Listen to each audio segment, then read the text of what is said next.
아멘. 오늘 설교의 제목이 여러분 좁고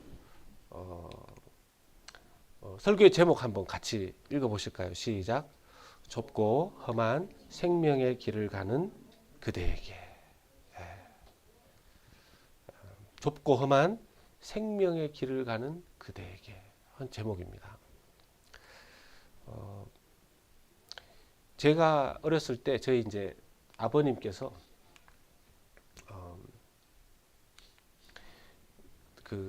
저희 부모님은 제가 내리는 결정들을 참 존중해 주셨어요. 그런데 제가 가진 제 뜻을 이렇게 크게 반대하신 때가 있으셨는데, 그때가 언제냐면 이제 제 진로를 목회자가 되겠다고 했을 때였었습니다. 저희 부모님이 교회를 안 다닐 때였었거든요. 제 부모님이 저한테 늘 하셨던 얘기가 그냥 교회 다니는 건 좋은데 대강 다녀라. 너무 세게 믿지 마라. 가는 건 좋다. 그런데 너무 막 그렇게 광적으로 믿으면 안 된다. 그 걱정을 하셨는데 아니나 다를까 이제 대학을 다니다가 목회자가 되겠다 그러니까 이게 부모님 특히 아버님에게 반대하셨습니다. 반대하신 이유를 좀 여쭤보니까 나는 네가 좀 이거 뭐 잘 살고 못 살고를 떠나서 평범하게 살았으면 좋겠다. 평범하게. 근데 저희 아버님이 알고 있는 목사님들이 그렇게 많지 않았어요. 근데 그때 이제 저희 아버님이 누구를 목사로 알고 계시냐면 그때 당시에 이렇게 막 빈민촌 사역하시고 막 그런 목사님이 계셨습니다. 지금 이름만 대면 딱 알 수 있는. 그분의 뭐 다큐멘터리 이런 거 막 보고 하셨거든요. 목사는 다 저렇게 살아야 되는 줄 알고 막 그 빈민촌에 가서 고생하면서 막 이렇게. 그러니까 제가 아버지 목사 돼도 먹고 살 수 있어요. 죽지 않습니다. 굶어 죽지 않습니다. 얘기를 해도 아버님 걱정하시는 거죠. 뭐 그것만 그렇겠냐. 목회자가 된다는 것이. 나중에 그걸 받아들이시고 저한테 허락하시는데 한 3년 정도 이제 걸리셨습니다. 나중에는 본인도 교회를 다니셨고요. 비록 안 믿는 분이셨지만 목회자가 되고 하나님을 섬기고 공동체 안에 이 목사가 된다는 것에 대해서 쉬운 길이 아니다. 이게 정말 좁은 길이다. 이런 생각을 하셨던 거죠. 안 믿는 사람들에게도 이런 마인드가 있습니다. 오늘날에도 예수 안 믿는 사람들이요, 이렇게 기독교에 대해서 관심 있는 사람들은 예수 믿으면 내가 이렇게 포기하고 내려놔야 될 것들이 좀 많다 하는 생각들을 하는 분들이 꽤 많습니다. 그래서 우리가 전도하다 보면 뭐 믿고는 싶은데 믿고 이렇게 나가고 하게 되면 내가 뭐 좋아하는 이렇게 내가 지금 이미 섬기고 있는 그 주님 그것도 못 마시고 또 이렇게 좀 하여튼 많이 그런 걸 하지 못하는데 이런 생각을 해서 교회 나오기를 주저하는 분들이 꽤 계십니다. 어떻게 보면 여러분 그분들이 기독교의 어떤 믿음의 길이 넓은 길이 아니다라는 걸 그분들이 아시는 거예요. 오히려 여러분 저는 조심스럽고 좀 안타까운 게 반대로 교회 안에서 우리 서로 신앙생활 하다 보면 어떤 분들이 예수 믿는 거 참 막 너무 지나칠 정도로 나는 교회 가야 됩니다. 나는 예수 믿기 때문에 나 이런 거 별로 안 하고 싶습니다. 나 예수 믿기 때문에 그게 나한테 중요하기 때문에 나는 좀 시간을 이렇게 쓰고 싶습니다. 물질을 이렇게 쓰고 싶습니다. 근데 어떨 때는 여러분 그렇게 말을 하고 그렇게 신앙생활 하는 사람들이 안 믿는 사람들에게 또는 교회 다니는 다른 사람들에게도 막 진짜 기쁨이 얼굴에서 넘쳐나고 얼굴이 막 환하고 이러면 좋겠는데 자기가 자기 믿음 지키면서 신앙생활하고 이렇게 가는데 좀 뭐라 그러죠? 믿는 사람이 봐도 폼이 안 나고 안 믿는 사람이 보면 더 폼이 안 나는 그런 경우들이 있단 말이죠. 저 사람 뭐 예수 믿는다 그러더니만 교회 나가도 별로 잘 되는 거 없네. 심지어는 교회 안에서조차 저분은 저렇게 신앙생활 하고 뭐 하고 하더니만 뭐 자기도 뭐 아프네. 자기도 뭐 저러네. 이런 얘기 들으면 이게 자기가 신앙생활 하는 것에 대해서 어떤 때는 하나님 앞에 그런 기도가 나와요. 하나님, 제가 믿는다고 믿는데 지금 이렇게 제 삶이 이렇게 어렵고 하면 이게 하나님께 영광이 됩니까? 이런 하소연이 우리에게서 막 나오려고 할 때가 있습니다. 그때에는 이 소리가 크게 들리죠. 옆에서 아이고 뭐 집사님 대강 하십시오. 뭐 좀 대충 하십시오. 뭐 그렇게까지 합니까? 이런 얘기가 다른 때보다도 크게 막 이제 들리려고 하죠. 오늘 예수님께서 우리에게 주시는 말씀입니다. 여러분, 이 말씀은 우리가 기독교 안에서 만들어낸 말이 아닙니다. 제가 여러분들에게 우리 이렇게 신앙생활 해야 됩니다 하고 드리는 말도 아닙니다. 이 말씀은 예수님께서 우리에게 주신 말씀이에요. 예수님께서. 하나님의 아들이 우리에게 주신 말씀입니다. 하나님의 말씀입니다. 다시 한번 같이 읽겠습니다. 시작. 좁은 문으로 들어가라. 멸망으로 인도하는 문. 크고 그 길이 넓어. 그리로 들어가는 자가 많고 생명으로 인도하는 문은 좁고 길이 협착하여 찾는 자가 적음이라. 아멘.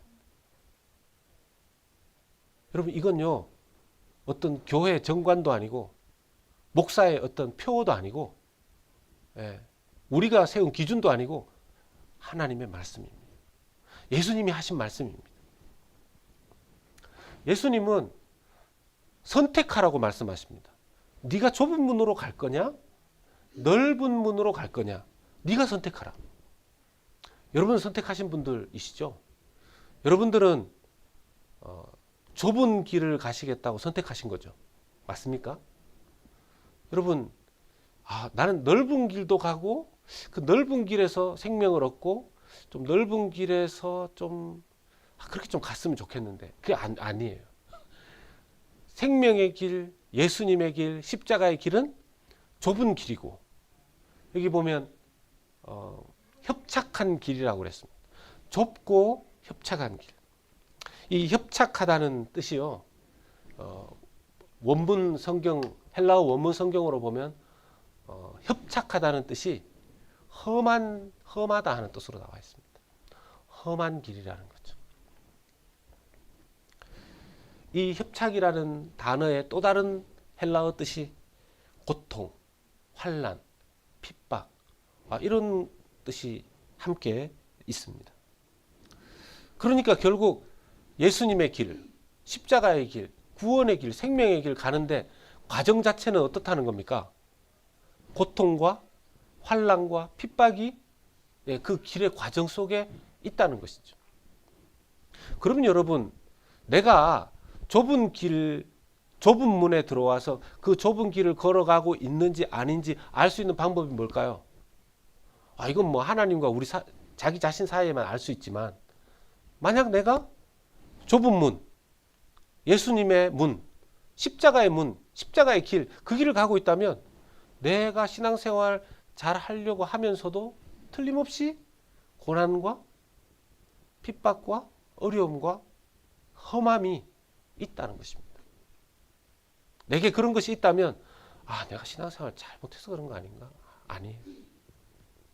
우리 제 교회 안에 보면요. 여러분 교회 안에도 신앙생활 잘 하시는데 아프신 분들이 계세요. 암에 걸리시는 분들이 계세요. 신앙생활 잘 하시는데. 어떤 분들이 신앙생활 잘 하시는데 직장에서 어려운 일 겪으시는 분들이 계세요. 가정적으로 어려운 일을 겪으시는 분들이 계세요. 그럴 때 내가 정말 점검해야 되는 것은 내가 지금 주님이 원하시는 길 위에 있는가? 그걸 먼저 사실은 점검해야 하죠. 그런데 여러분, 문제는 요즘 이런 길을 아무리 생명의 길, 구원의 길이라고 하지만 좁은 길, 고생하는 길, 험한 길 가려고 잘 할까? 그런 생각이 들죠. 그런 측면에서 저는 오늘날의 시대가 오히려 예수님을 믿기에 좋은 시대가 아닌가 생각도 해보게 됩니다. 여러분 좀 드라마 이런 거 보십니까? 영화 같은 거 좀 보십니까? 예전의 시대에 드라마와 영화의 주제는요, 흐름은 신데렐라 같은 거였습니다. 신데렐라 스토리 아시죠? 백설공주 스토리 아시죠? 콩쥐 팥쥐 스토리 아시죠? 이게 하나의 플롯이었습니다. 그러니까 주인공이 고생하다가 그 고생을 쭉 겪고 나서 나중에 이제 잘 되는 거죠. 백마 타고 온 왕자도 만나고 또 뭐 돈도 많이 가지게 되고 힘도 얻게 되고 높은 자리에 올라가게 된다. 그게 인기 있는 사람들의 스토리였었습니다. 근데 오늘날 요즘은요, 요즘도 그런 게 있긴 하지만 사람들에게 크게 공감대를 얻고 인기를 얻지 못한대요. 저도 들었습니다. 요즘에 인기 있는 스토리는요, 주인공이 고생을 하는데 시간이 지나서 계속 고생을 하는 거예요. 아니, 주인공이 처음에 고생을 하는데 시간이 지났는데도 계속 고생하는 거예요.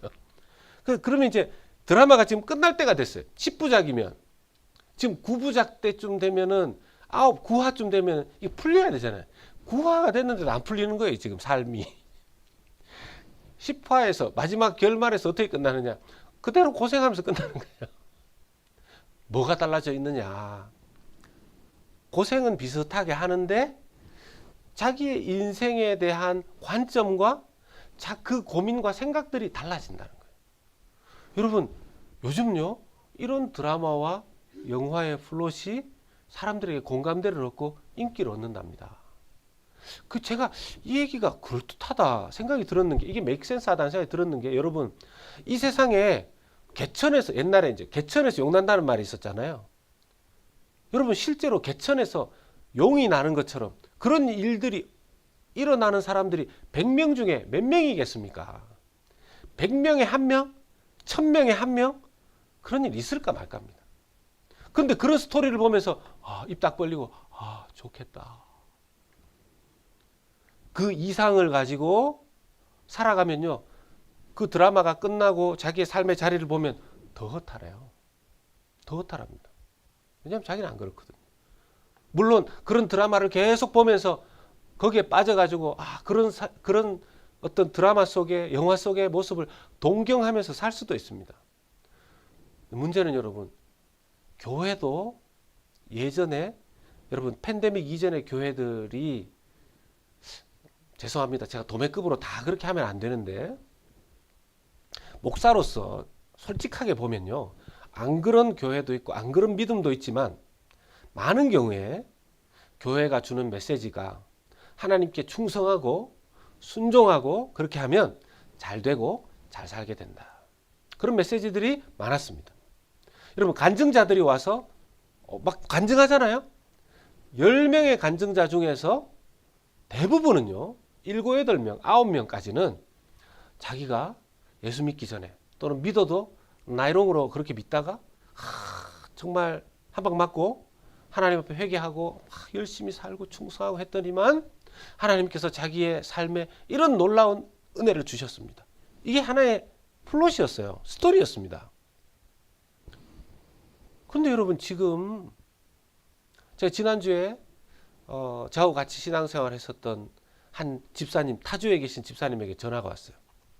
신앙생활 열심히 하시는 분이세요. 이제 50 가까이 되는 그런 분. 그분이 전화 와서, 아이고 목사님 보고 싶어서 전화했습니다. 전화 별로 안 하시던 분인데, 잘 지내십니까? 안부 좀 묻고 저한테 얘기를 하시는 거예요. 목사님, 저 근데 고민이 하나 있습니다.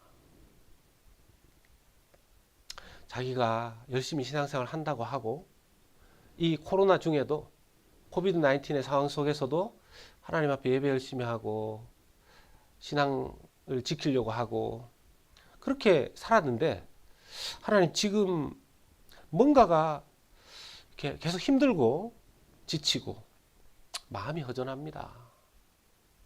어떻게 해야 될까요? 그래서 제가 운전하다가 이제 받았는데 이제 그 얘기 듣고 속으로 집사님 저도 그런데요. 근데 그렇게 얘기하면 안 되잖아요. 속으로는 일단 집사님 저도 그래요. 이렇게 얘기하고 제가 지금 여러분들과 나눴던 이 얘기를 했습니다. 집사님 도움이 될지 모르지만 요즘 드라마와 영화에 이런 공감대와 이런 인기 있는 분위기에 이 변화가 있답니다. 그런데 교회조차도 하나님 앞에 순종하고 충성하면 잘 된다 하는 그런 스토리를 은연중에 가르쳐 왔습니다. 팬데믹이 끝났는데 여러분 교회가 좋아지지 않았어요. 여러분 팬데믹이 끝났는데 이 팬데믹 속에서 사람들도 지치고 교회도 지쳤어요. 잘 되는 교회들도 있답니다. 큰 교회들은 전혀 문제가 없답니다. 그런데 대부분의 교회, 한국에는요 팬데믹 2년 기간 동안에 1000개의 교회가 없어졌어요. 그리고 주일학교는 절반으로 떨어졌어요. 왜요? 아이들 있는 집이 혹시라도 전염병에 걸릴까봐 데리고 나오지 않는 거예요. 그러니까 성도들과 교회들이 보면서 열심히 우리 교회가 하나님 믿었는데 왜 교회가 이렇지? 성도들이 열심히 믿었는데 여러분 팬데믹이 끝나고 이제 다 오픈되어져서 사람들은 정상으로 돌아가는 것 같은데 세상은 더 어려워졌습니다. 교회도 어려워졌어요. 분위기가 캄캄하거든요. 우리 교회가 잘못한 겁니까? 우리 성도들이 신앙생활 잘못한 겁니까? 삶이 더 팍팍해졌거든요. 이게 뭐 팬데믹 기간을 잘못 보낸 겁니까? 집사님 아닙니다. 아닙니다. 예수님도 이 땅에 오셔서 하나님 나라에 가장 충성하셨던 분, 하나님께 100% 순종하셨던 분, 그 하나님의 아들조차 이 땅에 오셔서 인간적인 세상적인 복을 누린 시간은 거의 없으셨습니다.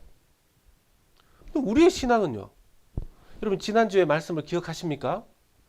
우리가 하나님 앞에 기도했을 때 하나님께서 우리에게 주시는 응답은 그 상황을 놓고 기도했을 때 상황을 바꾸시기도 하지만 오히려 하나님께서 역사하시는 방법은 뭐라 그랬습니까? 상황은 그대로 두시고 상황을 극복하게 하시는 능력을 우리의 심령 가운데 주신다 했습니다. 여러분 믿으시길 축복합니다. 사도 바울에게 하나님이 그러셨지 않습니까? 내 육신의 가시를 뽑아 주십시오. 그때 하나님의 응답은 뭐였습니까? 네? 내 은혜가 내게 족하다. 여러분 거기 이제 한국말에 내와 내, 이게 참 나와 너가 그냥 읽으면 헷갈립니다. 하나님 제 삶이 너무 어려워요 라고 할 때 하나님께서 야 그런 기도 하지 마. 네 은혜가 너에게 좋게, 네 은혜가 네한테 좋게가 아니에요. 그 본문을 잘 보시면 내 은혜가, 하나님의 은혜가 너에게 enough, 충분하다고요. 하나님의 은혜가 나에게 충분하다고요? 사도 바울이 그걸 깨닫고 고백했던 게 뭡니까? 내가 예수 그리스도 안에서 모든 것을 감당할 수 있구나. 능력이 있구나. 그것이 상황을 바꾸는 능력이 아니고 상황을 극복하는 능력을 주님이 주셨다는 것입니다. 여러분, 문제는 이 좁은 길을 갈 때 일어나는 일들이에요. 분명히 생명의 길, 구원의 길, 예수님의 그 십자가의 길인데 여기를 갈 때 일어나는 일이 뭐냐면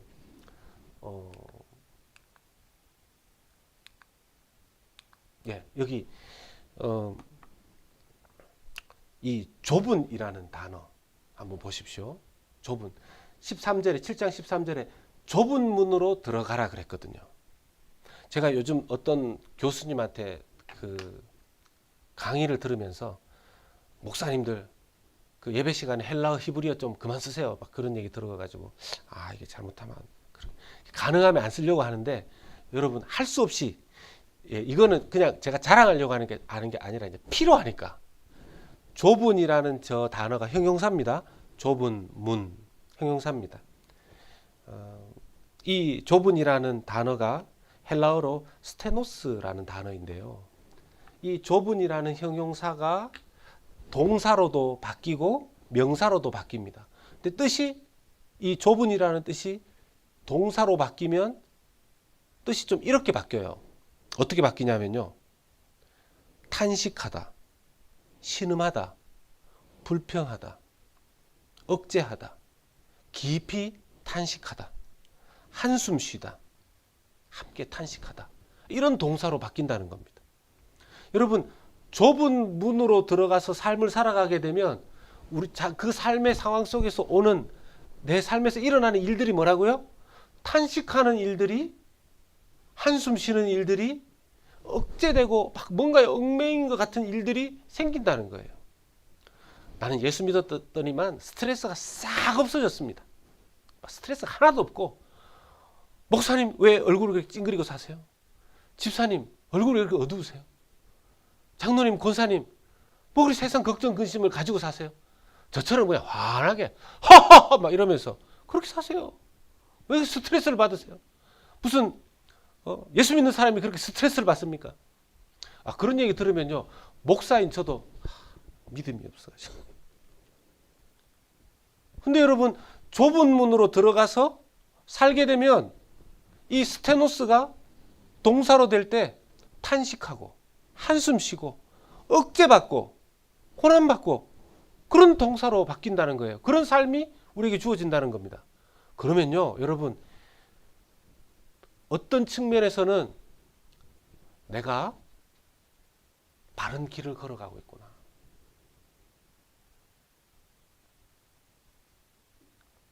여러분, 예수 믿다가 스트레스 받고 여기에 이 좁은 문에 동사는 그렇게 바뀌는데 명사로 가면요, 좁은 문에 이 좁다라는 스테노스가 명사형으로 바뀌면 어떤 뜻으로 바뀌냐면 고난.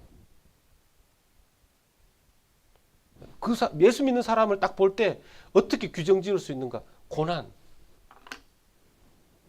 어려움. 근데 또 하나의 단어가 너무 와닿았습니다. 옹색함. 여러분, 옹색함이 뭡니까? 옹색함. 제가 옹색함에 반대되는 뜻은 알아요. 세상 말로 폼 안 나는 거. 예수 믿는데 폼이 안 나요. 예수 믿고 쫙 그러면 그냥 예수를 잘 믿고 막 그랬더니만 예수 믿는 자녀들, 애들은 다 하버드 가고 그래야 되는데 우리 애는 하버드는 안 되는 것 같고 하버드 학원 이런데 겨우 그런 데 가고 예수 믿는데 우리 집에 이렇게 환자가 나타나고 예수 믿는데 우리 집이 재정적으로 어려워지고 예수 믿는데 갖가지 일들이 생기고 이게 뭔가 좀 폼이 안 나죠. 이럴 때 폼 안 납니다. 옹색함이 있다는 겁니다. 그래서 여러분, 신앙생활 하면서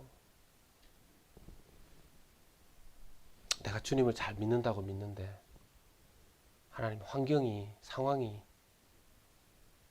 이렇게 한숨 나올 때 있지 않습니까? 주여. 그럴 때 여러분이 주님의 좁은 문에 들어가셔서 그 좁은 길 위에 있기 때문에 그런 일이 있을 수 있다는 것을 여러분들 곰곰이 생각해 보시고 하나님 앞에 오히려 감사하실 수 있는 저와 여러분이 될 수 있기를 축복합니다. 더 놀라운 것은요, 이 좁은 문에 그 좁은이라는 단어 스테노스가 그런 동사로, 그런 명사로 바뀔 수 있다고 그랬지 않습니까?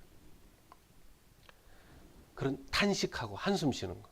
가끔씩 저희 아내도 집에 이렇게 있는데 그 아내하고 저하고 뭐 저희 집이 대골처럼 넓은 건 아니지만 저쪽 어딘가에서 막 누군가 깊은 탄식하는 소리가 들려요.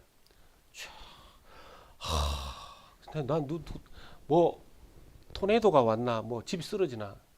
내가 가가지고 무슨 일 있어요? 그러면 아니에요. 저 때문에 탄식하는 것 같기도 하고 뭐 여러 가지 하지만 여러분 우리의 믿음 안에서 그런 탄식이 있을 수 있는데 이 탄식에 여러분 정말 하나님도 이 탄식으로 탄식하는 부분이 있습니다. 로마서 8장 26절 말씀 같이 한번 읽어보겠습니다. 시작. 이와 같이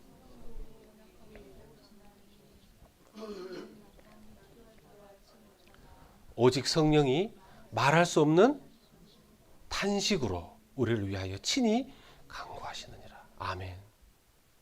여러분 성령께서 탄식하다는 이 단어에 그 스테노스의 어근이 연결되어 있습니다. 여러분 우리가 주님의 길을 갈 때 주님 정말 믿음 생활하는데 쉽지가 않습니다. 근데 성령께서 그래 네가 신앙생활 하면서 지금 어려움 속에 있는 걸 내가 안다. 성령께서 말할 수 없는 탄식으로 기도하신다는 겁니다. 여러분 영어 성경의 구절을 보면요. 여기에 groanings too deep for words. 우리를 위해서 정말 주님께서도 우리가 할 수 없는 기도에 깊은 단어를 써가시면서 우리를 위해서 탄식하면서 기도해 주신다는 것입니다. 우리의 탄식보다 더 큰 탄식으로, 더 큰 안타까움으로, 더 큰 사랑으로, 더 큰 은혜로 우리가 좁은 길, 좁은 문 안으로 들어와서 그 길을 걸어갈 때 주의 성령께서 함께 하시는 줄을 믿으시기를 축복합니다. 우리가 주님의 길을 갈 때 때때로요 고통스럽고 어렵고 옹색해질 때가 있는 것이죠. 저도 좀 그래요.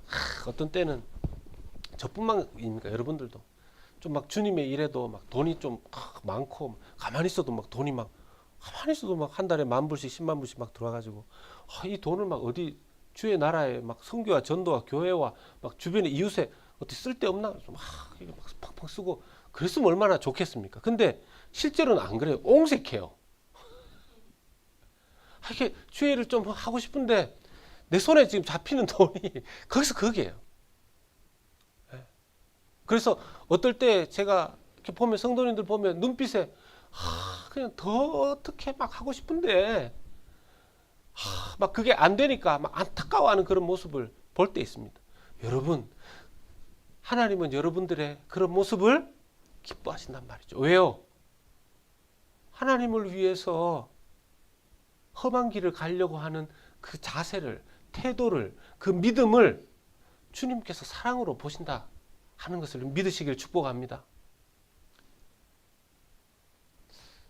그게 맞는 길이라면 때로는 여러분 이렇게 좁은 길 가다가 중간에 여러분 우리가 거기 빠지면 안 됩니다. 이런 축복주의 가다가 좀 넓은 길 나타나면 그거 좀 약간 타협하고라도 불법이라도 좀 그렇게 해야지. 그러면 안 됩니다.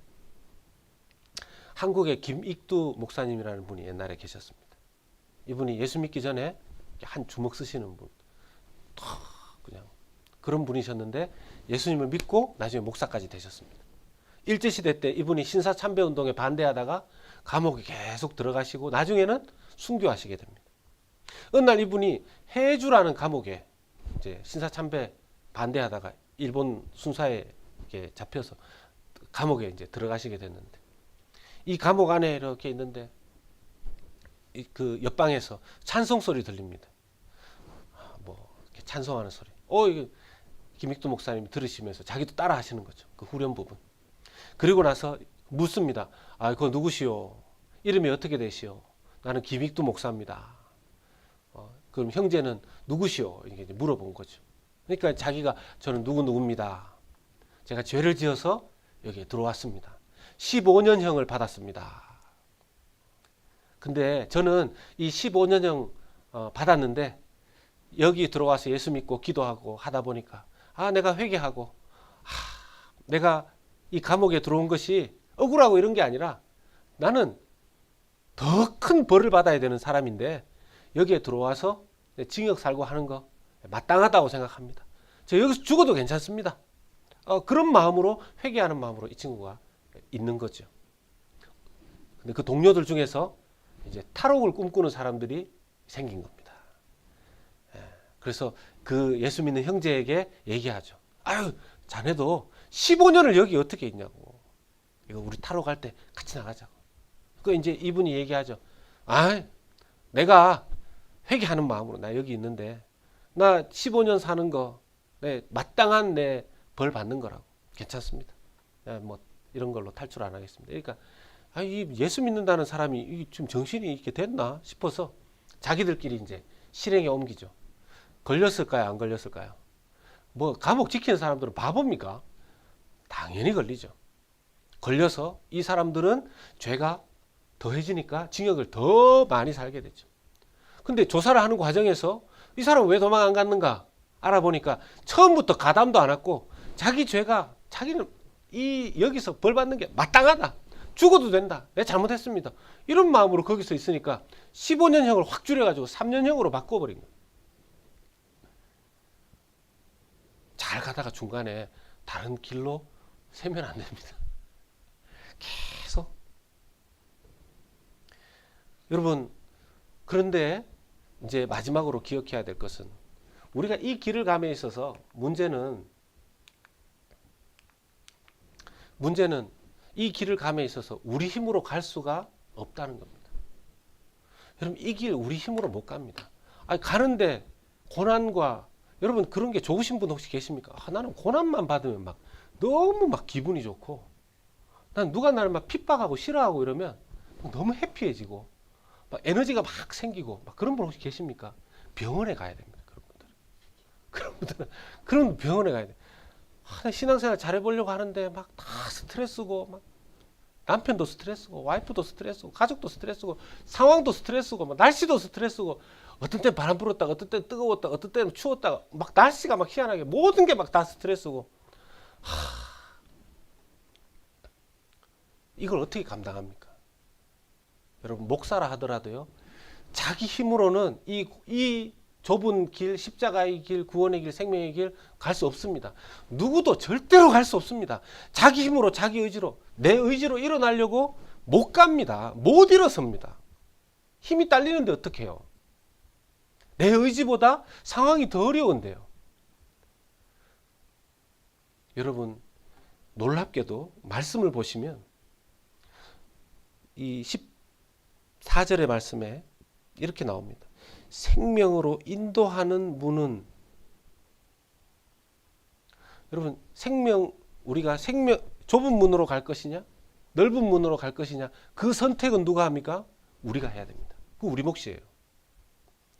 십자가의 길 갈 거냐 예수님의 길 갈 거냐 구원의 길 갈 거냐 아니면 넓은 길 가고 멸망의 길 그 길 갈 거냐 선택은 우리가 해야 됩니다. 그런데 그 선택을 하기만 하면 그 문 안에 인도하는 분이 계시다는 거예요. 14절에 보십시오. 생명으로 인도하는 문은 여러분 문이 어떻게 인도합니까? 문은 그냥 무생물인데 이 말씀 안에 생명으로 인도하는 문이라 그랬습니다. 우리가 그 좁은 문 안으로 들어가기만 하면 우리를 인도하는 분이 계시는데 바로 우리 주님께서 하나님께서 우리를 인도하시는 줄로 믿습니다. 여기 인도한다는 동사가요 능동태로 되어 있어요. 하나님이 인도하시는 겁니다. 하나님이 주권자가 되셔서 하나님이 우리를 그 능력과 의지를 가지고 우리를 인도하시는 겁니다. 그럼 우리는 어떻게 하면 됩니까? 우리가 이 길을 가는 방법은 주님 내미신 손에 붙잡혀서 가야 됩니다. 주님 손잡고 이 길을 가다가 지치고 힘들고 넘어지고 탄식하게 되고 한숨 쉬게 되고 너무 옹색해서 좀 내가 왜 이렇게 폼나게 예수님을 못 믿는가 그런 생각이 들 때 내가 이 생각을 바꿔야지. 바꿔집니까? 이 상황을 이겨야지. 긍정적인 생각을 해야지. 쉽게 그렇게 안 됩니다. 주님을 의지해야 됩니다. 주님 안에 우리가 일어설 힘을 얻습니다. 오직 주님 의지하는 것밖에 방법이 없습니다. 여러분, 우리는요, 개혁신앙을 가진 사람들이거든요. 여러분, 성경에서 나오는 개혁신앙은 우리 힘으로 뭘 한다는 신앙이 아닙니다. 하나님을 의지해서 하나님을 붙잡고 하나님에 의해서 이 길을 끝까지 간다는 것이 개혁신앙입니다.